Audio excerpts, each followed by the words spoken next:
turned violent when a longtime customer pulled a gun out on his barber. This video shows how everything just escalated so fast as children there were watching in fear. Tonight, Local 10 is hearing from that barber. We have Magdala Luisan. She joins us live from West Miami-Dade with this one and only Local 10 exclusive.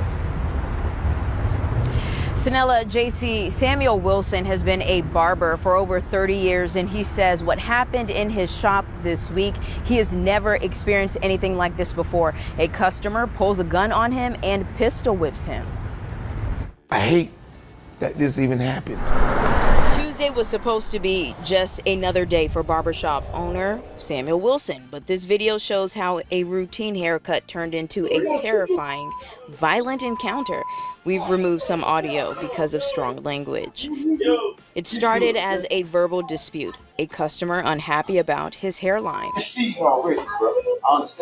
But moments later, he returns, this time holding a gun, threatening Wilson as two children watch and another customer tries to calm him down. He wasn't a man till he had that pistol in his hand. Slapped me in the head with it, choked me out. You got it. Wilson says he wasn't a random walk-in. He's cut the man's hair many times before. He had a county uniform on. I did not think he was gonna come around here and come back. I thought we might have fisticuffed, but I didn't think he was gonna come back with a firearm. I told him, man, have a good day. You have a good day, and you have a good day, bro. Despite the attack, Wilson says he's not going anywhere. He opened his shop in Perrine 5 years ago and loves the community that supported him. This is a safe place for anybody, but I hope the best for you, homie. Have a good day and have a good life. Now, Wilson tells me guns aren't allowed in his shop anyway, but he's going to be making security changes, and that includes locking the door after each customer. As for the man in the video, Miami-Dade Sheriff deputies believe they have the person responsible. Once we've confirmed the charges and his name, we'll update you. We're live in West Miami-Dade. I'm Magdala Luisan, Local 10. All right. I seen the full video of this situation. I guess the media, they cut parts of it. After the guy gets his haircut, when I watched the full video, the guy, I guess, who probably worked for the county, get into a verbal altercation with the barber. And the barber's, I don't know what I mean, it was hard to hear. And I guess the guy wasn't happy. It was going back and forth, and the guy just got his stuff and left. And then he comes back with a gun and pointing to the barber's head. As you can see on this video right now, he's back. He's got the gun on the barber's head. The kid's in the background scared, and you see another customer trying to hold him back. Well, not trying to hold him back, but trying to talk the guy not to do it.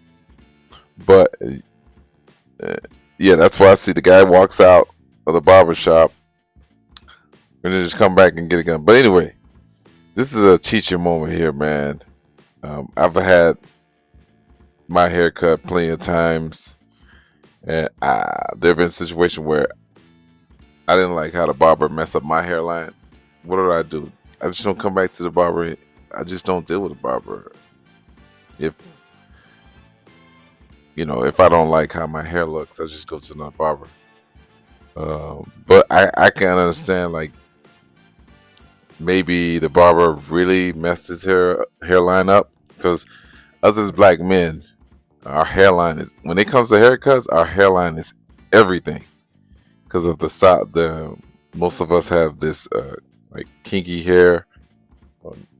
Well, I'm not even getting to the hair stuff, but what I'm saying is, us as black men, our hairline is everything. So if you mess up our hairline, most of the time the haircut is no good. So the teaching moment is this: the barber messed up your hair. Maybe he felt like the barber did it purposely. He probably warned the barber. I don't know, but I just don't think it's to the point where you get into a verbal back and forth with the barber. I just don't feel like it's to the point where you have to go get your gun and then put it to the barber's head and not do nothing. Because once you get your gun, man, it's this is not. It's not a situation where you're just trying to scare him with the gun. When you get your gun, when you pull out your gun, you gotta do something.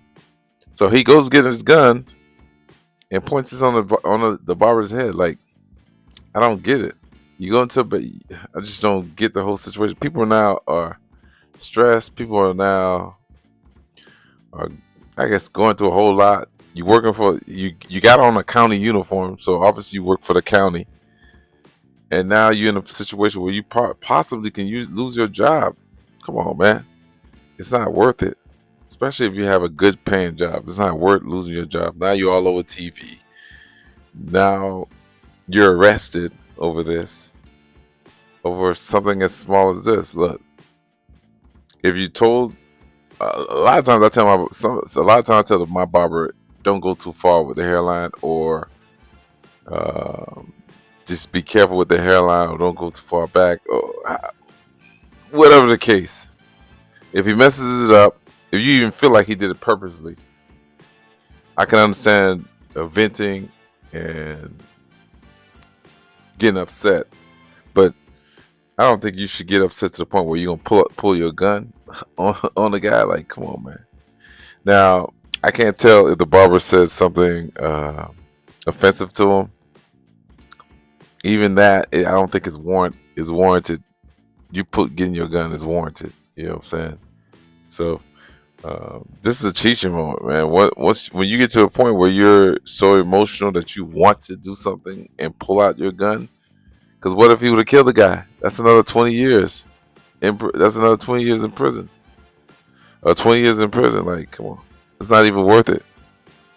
So whenever you're in a situation where you're going back and forth with someone and emotionally you feel like you're emotionally about to do something irrational, you want to stop, pause, and think. Because if you make that wrong decision, it can cost you your life, and it can change everything. Cost you your life, meaning if you end up shooting or killing this person, you can be in jail for 20 years, 20 plus years of life. Or you get the chair. Ain't no telling what can happen. But this was, some reason, man, down here in South Florida, we get a lot of these stories, but we got to be more able to control our emotions, able to have discussions, and not be able to agree to disagree and keep it moving, man. Even if you felt like your barber purposely messed up your haircut, say what you gotta say and keep it moving, man. It's not worth you going to jail. It's not even worth it. If you like this video, hit that like button, and I'll see you on the next video. Yay, yay.